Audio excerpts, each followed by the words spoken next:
வடநாட்டில் வன்முறை பரவிவிட்டது, தமிழ்நாட்டுக்கு வராது என்று நாம் கருதி கொண்டிருந்தால் ஆபத்துகள் வந்து சேரும். அதற்கான தடுப்பு அரண் எச்சரிக்கை தான் இந்த மாநாடு. வடநாட்டில் அப்படி என்ன வன்முறை? சில செய்திகளை மட்டும் நினைவுபடுத்துவதற்காக சொல்லுகிறேன். அவர்கள் ஒரே ஒரு அமைப்பு அல்ல. RSS என்கிற அந்த சங்கம், ராஷ்டிரிய சேவக் சங், பல பிரிவுகளை வைத்திருக்கிறது. அதனால் தான் அதற்கு சங் பரிவார் என்று பெயர். அந்த பரிவாரங்களில் ஒரு 3-4 மட்டும் நான் சொல்லுகிறேன், எவ்வளவு ஆபத்தானவை என்பதை உணர்த்துவதற்காக சொல்லுகிறேன். 1984ஆம் ஆண்டு அவர்கள் பஜ்ரங் தள் என்று ஒரு அமைப்பை உருவாக்கினார்கள். அந்த பஜ்ரங் தளுக்கு ஒரே ஒரு நோக்கம் இருந்தது, பாபர் மசூதியை இடிப்பது. 8 ஆண்டுகளில் அந்த நோக்கம் நிறைவேறிற்று. எங்கே நாம் அவர்களை குறைத்து மதிப்பிட்டு விடக் கூடாது என்றால், அவர்கள் நினைத்ததை ஒவ்வொன்றாக நிறைவேற்றி கொண்டிருக்கிறார்கள். பாபர் மசூதி இடிக்கப்பட்டு விட்டது, காஷ்மீரின் உரிமைகள் பறிக்கப்பட்டு விட்டன, குஜராத்தில் படுகொலைகள் நடந்தேறிவிட்டன. இன்றைக்கு 10% இடஒதுக்கீடு என்று அந்த சமூக நீதியிலும் கை வைத்து தமிழ்நாட்டிலும் பார்ப்பனர்களுக்கு 10% இடஒதுக்கீட்டை கொடுத்து விட்டார்கள். ஒவ்வொன்றாக அவர்கள் வந்து கொண்டிருக்கிறார்கள். அடுத்து எந்த இடத்தை நோக்கி நகர்கிறார்கள் என்றால், சிறுபான்மையினரை அழிப்பதற்காக அடுத்து அவர்கள் வைக்கிற அடி மதமாற்ற தடை சட்டம் என்பதும் பொது குடிமை சட்டம் என்பதும். யூனிஃபார்ம் சிவில் கோட் 2007ஆவது ஆண்டு ஏப்ரல் மாதம் ஒரு மிகப்பெரிய கலவரம் நடைபெற்று, இந்து யுவ வாகினி என்று அந்த அமைப்புக்கு பெயர். பஜ்ரங் தள் மாதிரி இந்து யுவ வாகினி. இந்த இடத்தில் ஒரு குறிப்பான செய்தி இருக்கிறது. அதில் அந்த கலவரத்தில் ஈடுபட்டவர்கள் கைது செய்யப்பட்டார்கள். அவர்களுக்கு தலைமை ஏற்று ஒரு சாமியார் வந்தார். அந்த சாமியார் பிணையில் வெளியில் வந்து விட்டார். அந்த சாமியார் தான் நண்பர்களே இன்றைக்கு உத்தரப்பிரதேசத்தின் முதலமைச்சராக இருக்கிற யோகி ஆதித்யநாத். யார் கலவரம் செய்தாரோ, ஒரு சின்ன கலவரம் செய்தவருக்கு முதலமைச்சர் பதவி, பெரிய படுகொலை செய்தால் பிரதமர் பதவி பிரித்து வைத்திருக்கிறார். ஒவ்வொன்றுக்கும் ஒவ்வொரு துறை இருக்கிறது. முத்தலிக்கு பேச தொடங்கினால் மிக கடுமையாக பேசுவார். முத்தலிக் என்பவர் கர்நாடகத்தின் எச்ராஜா. அப்படிப்பட்ட ஒருவர் மிக கடுமையாக என்ன செய்தார் என்றால், 2009 பிப்ரவரி 14ஆம் தேதி கர்நாடகத்தில் யாரும் காதலர் நாளை கொண்டாடக்கூடாது, கொண்டாடினால் அங்கே ஏற்படுகிற கலவரத்துக்கு நாங்கள் பொறுப்பில்லை என்று வெளிப்படையாக சொன்னார். இன்றைக்கு அதுதான் நண்பர்களே இங்கே மறுபடியும் தொடங்கி இருக்கிறது. என்ன செய்கிறார்கள்? பிப்ரவரி 14ஆம் தேதி காதலர் நாள் அன்றைக்கு பசுமாட்டை அரவணைத்துக் கொள்வோம் என்கிறார். ஆணும் பெண்ணும் அரவணைத்துக் கொண்டால் அது தவறாம். அதுவும் எருமை மாட்டை அவர்கள் அரவணைக்க மாட்டார்கள். பசுமாடு பால் தருகிறது என்றால் எருமை மாடும் பால் தருகிறது. எருமை மாடுதான் கெட்டியான பால் தருகிறது. ஆனால் எருமை மாட்டை ஏன் ஏற்பதில்லை என்றால், பசுமாடு வெள்ளையாக இருக்கிறது, எருமை மாடு நம்மை போல கருப்பாக இருக்கிறது என்பதுதானே அதற்கான அடிப்படை. எதற்கு கருப்பு சட்டை அணிந்திருக்கிறீர்கள் என்று காலையிலே ஒரு தம்பி கேட்டார். கருப்பு என்பது புறக்கணிக்கப்பட வேண்டியதில்லை. தமிழ்நாட்டை பொறுத்தளவு கருப்பு என்பது புரட்சியின் அடையாளம். எனவேதான் அணிந்திருக்கிறோம் என்று சொன்னோம். எனவே பசுமாட்டை அரவணைக்க போகிறோம் என்று சொன்னவர்கள் அரவணைக்கவில்லை. அதற்கு காரணம் அவர்களுக்கே புரிந்தது. இன்றைக்கு பசுமாட்டை அரவணைப்பு தினம் என்றால் நாளைக்கு அது ஹாஸ்பிட்டல் தினமாகத்தான் மாறும். பசுமாடு எட்டி உதைத்தால் யார் அதற்கு பரிகாரம் செய்வது என்று மேற்கு வங்கத்தின் மம்தா கேட்டது போல இப்படி நாடு முழுவதும் வன்முறைகளை பரப்பி கொண்டிருக்கிறார்கள். இன்றைக்கு தமிழ்நாட்டிலே சமூக ஒற்றுமை மாநாட்டையும் மத நல்லிணக்க மாநாட்டையும் நடத்த வேண்டி இருக்கிறது என்றால், தமிழகத்திலே சமூக ஒற்றுமை இல்லையா? இருக்கிறது. மத நல்லிணக்கம் இருக்கிறது. பிறகு எதற்காக இந்த மாநாடு? இந்த ஒற்றுமையும் நல்லிணக்கமும் இப்போது இருக்கின்றன.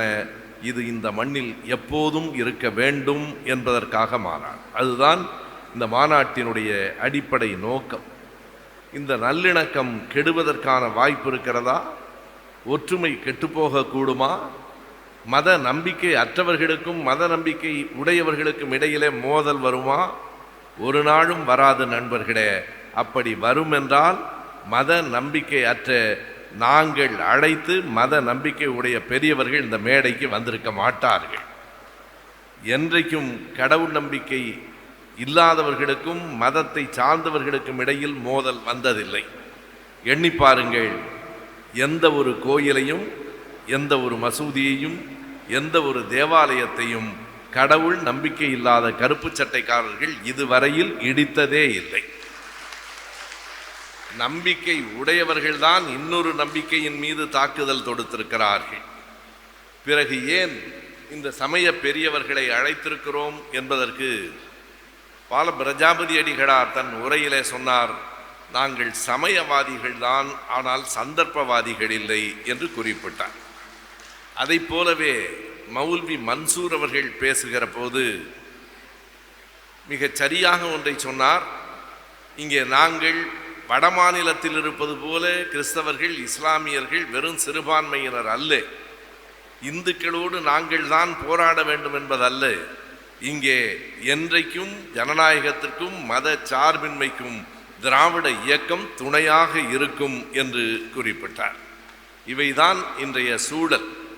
தமிழ்நாட்டில் இந்த மத நல்லிணக்க மாநாடு நடத்துவதற்கு காரணம் தமிழ்நாட்டில் மட்டும் அது நிலைக்க வேண்டும் என்பதற்காக இல்லை, இந்தியா முழுவதும் அது நிலைக்க வேண்டும் என்பதற்கு தமிழ்நாடு தொடக்கமாக இருக்க வேண்டும் என்பதற்காகவே நடத்துகிறோம்.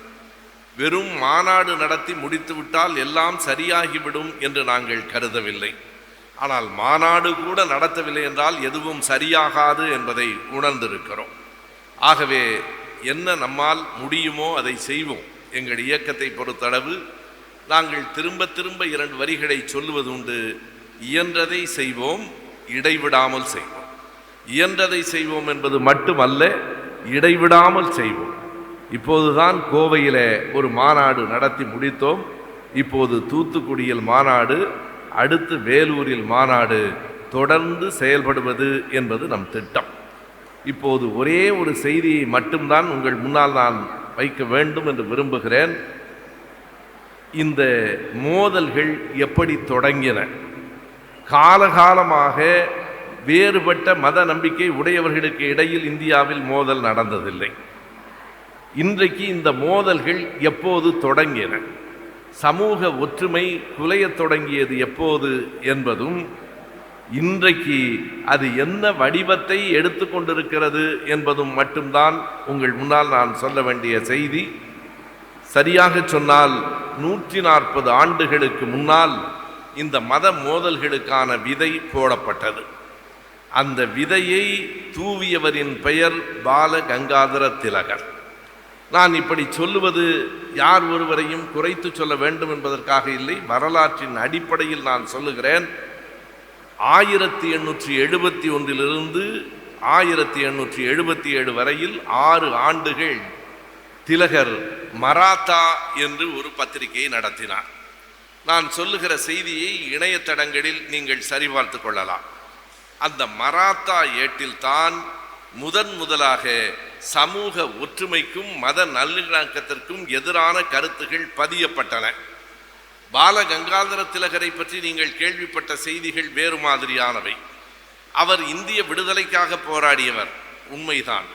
காந்தியாருக்கு முன்பே இந்திய விடுதலையை கையில் எடுத்தவர், உண்மைதான். இந்த தூத்துக்குடியிலே பிறந்த செக்கிழுத்த செம்மல் வ.உ. சிதம்பரனார் கூட பால கங்காதர திலகரை பாராட்டி இருக்கிறார், உண்மைதான். அப்படிப்பட்ட திலகரையா நீங்கள் குறை சொல்கிறீர்கள் என்றால், நான் முதலில் சொன்னதெல்லாம் அவர் விடுதலைக்கு போராடியதும் அந்த ஆங்கிலேயர்களுக்கு எதிராக நின்றதும் அவருடைய ஒரு முகம் என்றால், சமூக நீதிக்கு எதிராக நின்றது இன்னொரு முகம். ஏன் அது தமிழ்நாட்டில் செல்லுபடியாகவில்லை? தமிழ்நாடு எப்போதும் சமூக நீதி தளத்தில் காலூன்றி நிற்கிறது. இங்கே அமைச்சர் அவர்கள் பேசுகிற போது சமூக நீதி கண்காணிப்பு குழு என்று ஒன்றை அமைத்து அதில் பணியாற்றுகிற வாய்ப்பை எனக்கு நம்முடைய முதலமைச்சர் அவர்கள் தந்திருக்கிறார்கள். பெரிய மகிழ்ச்சி. அதைவிட மகிழ்ச்சி என்ன தெரியுமா? சமூக நீதி கண்காணிப்புக்கென்று ஒரு குழு இந்தியாவிலேயே தமிழ்நாட்டில் மட்டும்தான் இருக்கிறது என்பது செய்தி. இதுவரையில் சமூக நீதியை கண்காணிப்பதற்கு நாங்கள் ஏறத்தாழ 12 பல்கலைக்கழகங்களில் போய் பார்க்கிறோம். எப்படி அந்த இடங்கள் நிரப்பப்பட்டிருக்கின்றன என்று ஆய்வு செய்கிறோம். நான் பெயர் குறிப்பிடாமல் சொல்லுகிறேன், அரசாங்கத்துக்கு அறிக்கை கொடுத்து விட்டோம், ஆகையினாலே அதை இங்கே சொல்ல வேண்டியதில்லை. செய்திக்காக சொல்லுகிறேன். ஒரு பல்கலைக்கழகத்தில் 30 இடங்கள் காலியாக இருக்கின்றன. 30 இடங்கள் காலி என்றால் அது இடஒதுக்கீட்டின் அடிப்படையில் பொது போட்டிக்கு இவ்வளவு, இதர பிற்படுத்தப்பட்டவர்களுக்கு இவ்வளவு, பட்டியலின மக்களுக்கு இவ்வளவு என்றுதான் கொடுக்கப்பட வேண்டும். ஆனால் அந்த பல்கலைக்கழகம் என்ன செய்திருக்கிறது என்றால் 30 இடங்கள் காலியாக இருக்கின்றன என்று சொல்லாமல் ஒவ்வொன்றையும் தனித்தனியாக விளம்பரம் செய்திருக்கிறார்கள். ஒரே ஒரு இடம், அடுத்து ஒரு இடம், அடுத்த வாரம் ஒரு இடம், 30 இடங்களை தனித்தனியாக நீங்கள் விளம்பரம் செய்து ஆள் எடுத்தால் இடஒதுக்கீடு அதற்குள் வராது. பாதிக்கப்பட்டவர்கள் நீதிமன்றத்துக்கு போனார்கள். நீதிமன்றம் இது தவறென்று தீர்ப்பளித்தது. என்ன செய்தார்கள் என்றால், நான் ஒரு மிகப்பெரிய ஆபத்து தெரிந்த செய்திதான், பல்கலைக்கழகங்கள் அனைத்தையும் முழுமையாக கையில் எடுக்க இன்றைக்கு முயற்சி நடந்து கொண்டிருக்கிறது. சில பல்கலைக்கழகங்களை கையில் எடுத்து விட்டார்கள் என்கிற கசப்பான உண்மையையும் நான் சொல்ல வேண்டியிருக்கிறது. எனவே அவர்கள் இங்கே இருக்கிற, நாம் அரசியல் பேசலாம், இது அரசியல் மாநாடு தான். இங்கே இருக்கிற ஆளுநரின் துணையோடு அந்த 30 இடங்களும் தனித்தனியாக நிரப்பப்பட்டதை தவறு என்று நீதிமன்றம் சொன்னதற்கு பிறகு உயர் நீதிமன்றத்துக்கு போயிருக்கிறார்கள். மாண்புமிகு முதலமைச்சர் அவர்கள் கண்காணிப்பு குழு என்று எங்களை போட்டதற்கு பிறகு நான் தொலைபேசி கேட்கிறேன். துணைவேந்தர் சொல்லுகிறார், அதை நாங்கள் செய்யவில்லை, எங்களுக்கு முன்னால் இருந்தவர்கள் செய்திருக்கிறார்கள். என்ன செய்யலாம்? நீதிமன்றத்தில் வழக்கு இருக்கிறது, ஆகையினால் ஒன்றும் செய்ய முடியாது. நான் நேரடியாக மாண்புமிகு அதற்கு தொடர்புடைய அமைச்சர் அவர்களை சந்தித்து இந்த சிக்கலை எடுத்து சொல்லுகிறேன், நேராக போய் பேசுகிறேன். இதற்கு வழக்கு இருக்கிறதே, என்ன செய்யலாம் என்கிறார். நான் சொல்லுகிறேன், அரசாங்கத்தின் பணத்தில், பல்கலைக்கழகத்தின் பணத்தில் ஒரு சமூக அநீதிக்கு துணை போவதற்கு அவர்கள் பணத்தை செலவிடுவதை அரசு நீங்கள் தலையிட்டு அதை திரும்ப பெற்றுக்கொள்ள சொல்லுங்கள் என்று சொன்னேன். அரசு திரும்ப பெற்றுக்கொள்ள சொல்லிற்று. இப்போது 30 இடங்களும் இடஒதுக்கீட்டின் அடிப்படையில், சமூக நீதியின் அடிப்படையில் நிரப்பப்பட்டிருக்கின்றன என்பது சரியாக சொன்னால் இந்த பெருமை அமைச்சர் அவர்களுக்குத்தான் சேரும். அவர்களின் துறையிலே தான் நாங்கள் இயங்குகிறோம். ஒரு செய்தியாக நான் குறிப்பிடுவதற்கு காரணம், சமூக நீதியில் காலூன்றி நிற்பதால் தான் திலகரின் குரல் தமிழ்நாட்டின் மண்ணை தொடவில்லை. இதில் ஒரு மிகப்பெரிய வியப்பான செய்தியை நான் சொல்லுகிறேன். அவர் என்ன எழுதுகிறார் என்றால், முதலில் பெண் கல்வியை மறுத்து திலகர் எழுதுகிறார். பெண்களுக்கு நீங்கள் அறிவியல் பாடமெல்லாம் சொல்லிக் கொடுக்க கூடாது திலகர் எழுதியிருக்கிற செய்தி இருக்கிறது. அப்படியே மராத்தா புத்தகத்திலே இருக்கிறது. நான் அந்த வரிகளை எல்லாம் படித்து காட்டினால் நேரமாகும் என்பதற்காக நான் அதை எடுக்கவில்லை. பெண்களுக்கு 2 செய்திகளை சொல்லிக் கொடுக்கலாம். ஒன்று, நன்னெறிகளை சொல்லலாம். நன்னெறி என்பது என்ன? கணவனை தெய்வமாக தொழுவது. நன்னெறி என்பது என்ன? மாமியார் மாமனாரை போற்றுவது. நன்னெறி என்பது என்ன? எப்போதும் அடிமையாய் அடங்கி கிடப்பது. இந்த நன்னெறிகளை சொல்லிக் கொடுக்கலாம். அல்லது கைத்தொழிலை கற்பிக்கலாம் என்றால் ஊசியில் நூல் கோத்து துணி தைக்க கற்றுக் கொடுக்கலாம். எவ்வளவு பெரிய மனசு பாருங்க, இவ்வளவு பெரிய மனசு. இதை எதிர்த்தவர் எம்ஜி ரானடே என்கிற அதே மும்பையிலே பிறந்தவர். அவர் நீதிபதியாகவும் இருந்தவர். மகாதேவ் கோவிந்த் ரானடே. ரானடேயினுடைய கருத்துக்களை திலகர் ஏற்க மறுக்கிறார். ரானடேயின் கருத்துக்களை பூலே செயல் வடிவமாக்குகிறார். இவர்கள் 3 பேரும் மராத்தியத்தை சேர்ந்தவர்கள். மிகப்பெரிய வியப்பு என்ன தெரியுமா? பலரும் என்ன கருதுகிறார்கள், திலகர் பார்ப்பனர் என்றால் உங்களுக்கு பிடிக்காது. இல்லை நண்பர்களே, நாங்கள் ஆதரித்து பேசுகிற எங்கள் அண்ணல் அம்பேத்கர் அவர்களால் 1942ஆம் ஆண்டு 100ஆண்டு விழா கொண்டாடப்பட்ட எம்ஜி ரானடேயும் பார்ப்பனர் தான் என்பது செய்தி. 2 பேரும் பார்ப்பனர்கள் தான். அவரும் சித்பவன் பார்ப்பனர் தான், இவரும் சித்பவன் பார்ப்பனர் தான். நாங்கள் அவர் என்ன ஜாதி என்று பார்க்கவில்லை, யார் ஆதிக்கத்தை நிலைநிறுத்துகிறார்கள், யார் ஆதிக்கத்துக்கு எதிராக நிற்கிறார்கள் என்று பார்ப்பதால் நாங்கள் திலகரை எதிர்க்க வேண்டியிருக்கிறது. இதில் மிகப்பெரிய குறிப்பிடத்தக்க செய்தி என்ன என்றால், இந்திய விடுதலை போராட்டத்தில் தூத்துக்குடிக்கு ஒரு பெரிய பெருமை உண்டு. இந்திய விடுதலை போராட்டத்தில் திலகரை ஆதரித்து நின்ற வ.உ.சி. அவர்கள் சமூக தடத்தில் திலகரை புறந்தள்ளி பெரியாரை ஏற்றுக்கொண்டார். தமிழ்நாடு பிழைத்தது. ஒரு பெரிய செய்தி அது. 1929 ஆண்டு சேலத்தில் நடைபெற்ற மாநாட்டில் வ.உ.சி. அவர்கள் பேசுகிறார். இனி யாரை நம்பியும் பயனில்லை, இந்த நாட்டை, தமிழகத்தை நாயக்கரும் நாயுடுவும் தான் காப்பாற்ற வேண்டும் என்கிறார். அப்போது சாதி சொல்லி குறிப்பிடுவது ஒரு பழக்கம். நாயக்கர் என்பது பெரியார், நாயுடு என்பது திருவிக, இது வரதராஜன். 2 பேரும் தான் தமிழ்நாட்டை காப்பாற்ற வேண்டும் என்கிறார். அன்றைக்கு வ.உ.சி. அவர்கள் எடுத்த மிக தெளிவான முடிவு, ஆங்கிலேயர்களை எதிர்ப்பதில் மட்டும் நான் திலகரை ஆதரிப்பேன், சமூக தடத்தில் சாதி ஒழிப்பிலும் பாலின சமத்துவத்திலும் நான் பெரியாரைத்தான் ஆதரிப்பேன் என்று வ.உ.சி. முடிவெடுத்தார். இது ஒரு செய்தி. எப்போதும் யாருக்கும் 2 முகங்கள் இருக்கலாம். எது தேவை என்பதை ஏற்க வேண்டும். ஈழத்தை, இலங்கையை சார்ந்த ஆறுமுக நாவலர் அறிந்திருப்பீர்கள். இங்கே தமிழ் இலக்கியங்களை எல்லாம் தொகுத்தவர் யார் என்றால் உவேசா என்று சொல்லுவார்கள். உண்மைதான். உவேசாவுக்கு அப்படி ஒரு பெரும் பங்கு உண்டு. உவேசாவுக்கு இன்னொரு பக்கம் உண்டு.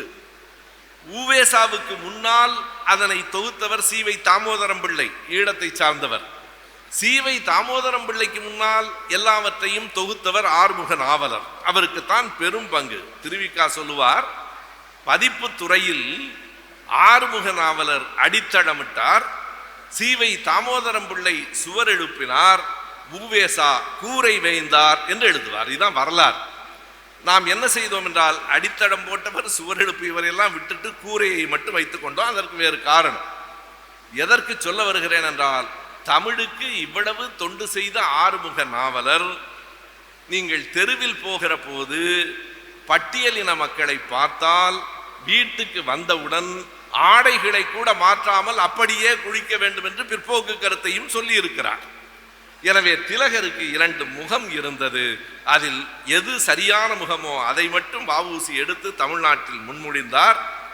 1925 இங்கே சுயமரியாதை இயக்கம் கால் ஊன்றிற்று. எனவே இன்று வரையில் நீங்கள் பார்க்கலாம், இந்த மத ஒற்றுமை மாநாட்டை, சமூக ஒற்றுமை மாநாட்டை இன்றைக்கு நீங்கள் உத்தரப்பிரதேசத்தில் மாநாடே நடத்த முடியாது. மத நல்லிணக்கம் அல்ல. நான் கூட்டங்களிலே குறிப்பிட்டிருக்கிறேன். உத்தரப்பிரதேசத்தில் கான்பூருக்கு அருகில் ஒரு மாவட்டத்தில் ஆட்சியராக இருந்த ஒருவர் என்னுடைய உரைகளை கேட்டுவிட்டு என்னை பார்க்க வேண்டும் என்று சொல்லி தமிழ்நாட்டுக்காரர் வந்து பேசுகிற போது சொன்னார், நான் உத்தரப்பிரதேசத்திலே 13 ஆண்டுகள் ஆட்சியராக பணியாற்றினேன். தமிழ்நாட்டின் வளர்ச்சியை தொடுவதற்கு இன்னும் பல ஆண்டுகள் ஆகும் என்று குறிப்பிட்டார். அவர் எந்த கட்சியும் சேர்ந்தவர் இல்லை. சமூக நீதியிலும் மத நல்லிணக்கத்திலும் நாம் மக்கள் மட்டுமல்ல, இன்றைக்கு இருக்கிற அரசும் சரியாக இருக்கிறது என்பதால் நம்மால் செய்ய முடிகிறது. ஒரே ஒரு எடுத்துக்காட்டு சொல்லவா? கர்நாடகத்தில் இன்றைக்கும் இஸ்லாமிய பெண்கள் அந்த முழு ஆடை ஹிஜாப் அணிவதற்கு பல கலவரங்கள் வருகின்றன. தமிழ்நாட்டில் எந்த பெண்ணாவது ஹிஜாப் அணிந்து கொண்டு போவதை இங்கே இருக்கிற மதவெறியர்கள் கூட எதிர்க்க முடியாது. என்ன காரணம் என்றால், அப்படி அவர்களை எதிர்த்தால் இஸ்லாமியர்கள் மட்டும் சண்டைக்கு வரமாட்டார்கள், திராவிட இயக்கத்தவர்களும் சேர்ந்து வருவார்கள் என்பதுதான் இன்றைக்கும் இருக்கிற அந்த ஒற்றுமையின் விளைவு. அது மட்டும் இல்லை நண்பர்களே, நம் மாண்புமிகு முதலமைச்சர் அவர்கள் என்ன செய்தார்? பிரதமர் மோடி அவர்கள் வந்திருக்கிற போது, அவர் மேடையிலே இருக்கிற போது அவரிடம் ஒருவர் பரிசு வாங்க வருவார் என்று அறிவித்தார்கள்.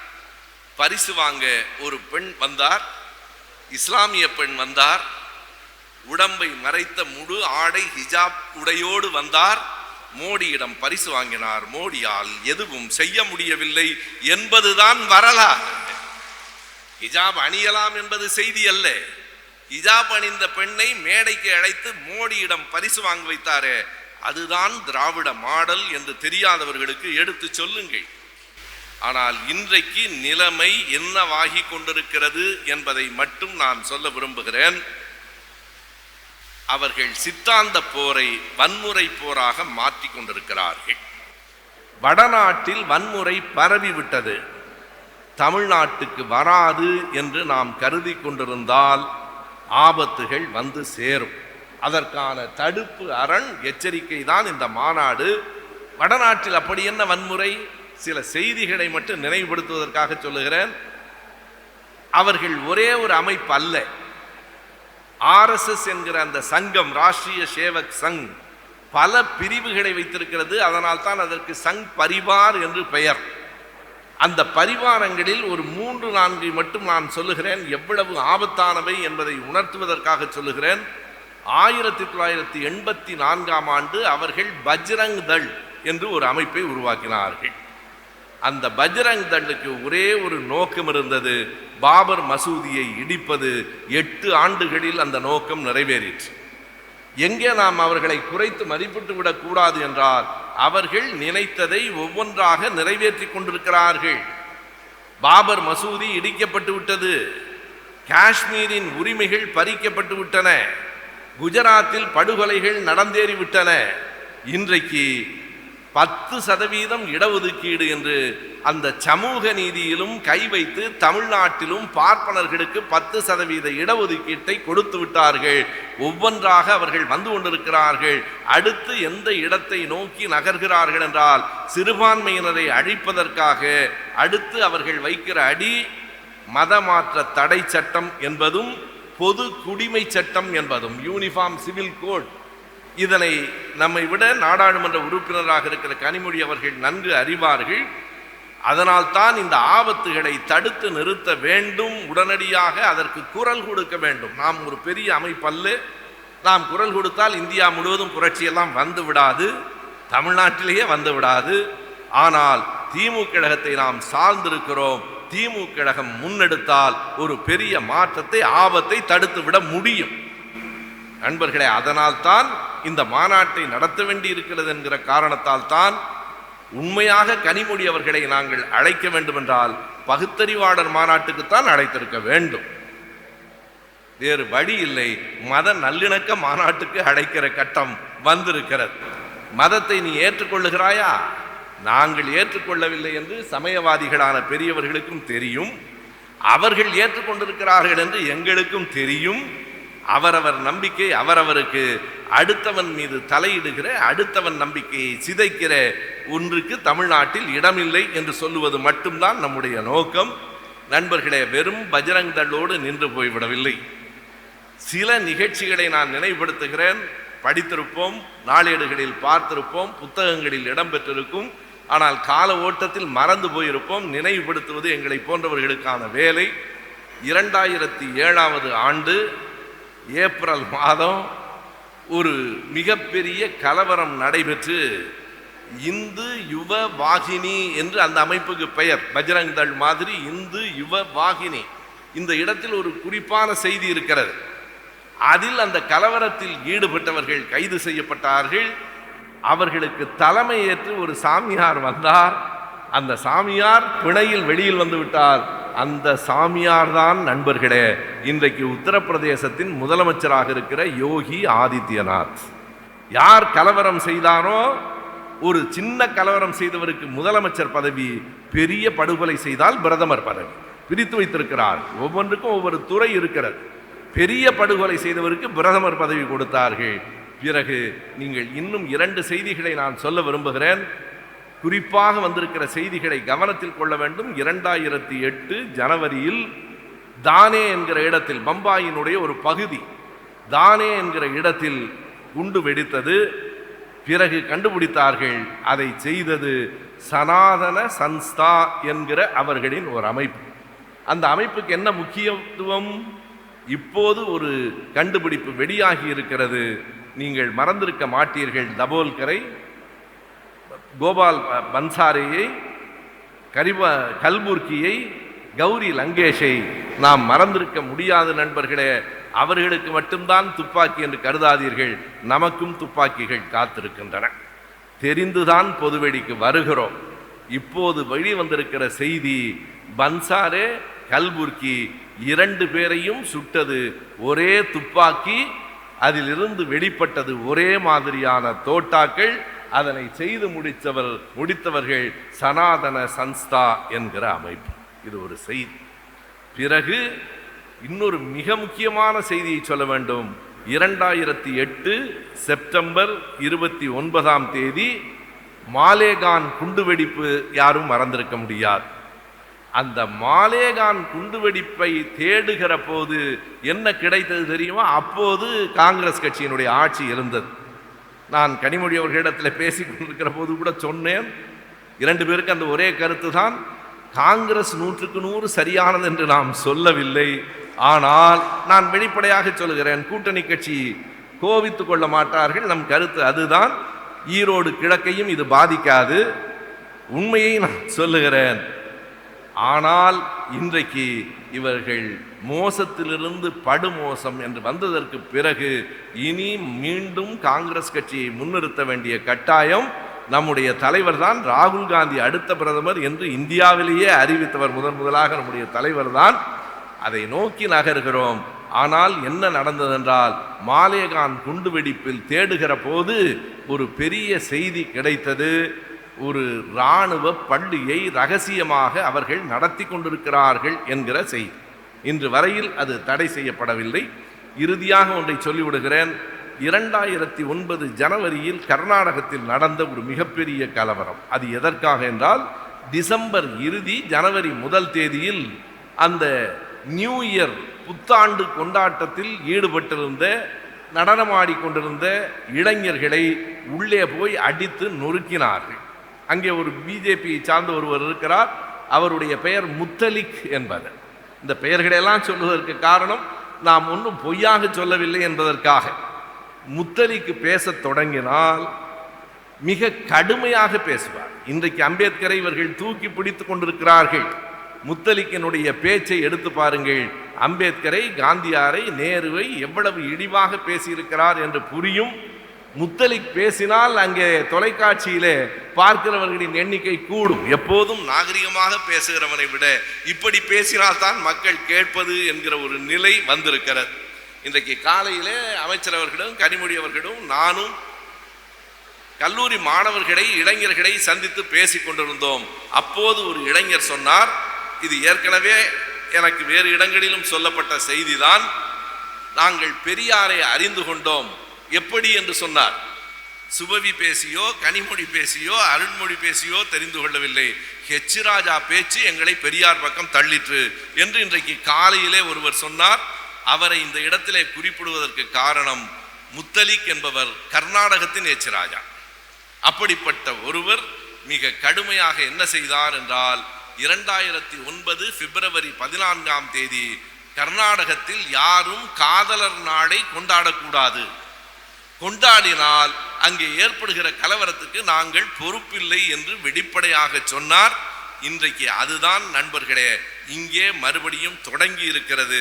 என்ன செய்கிறார்கள்?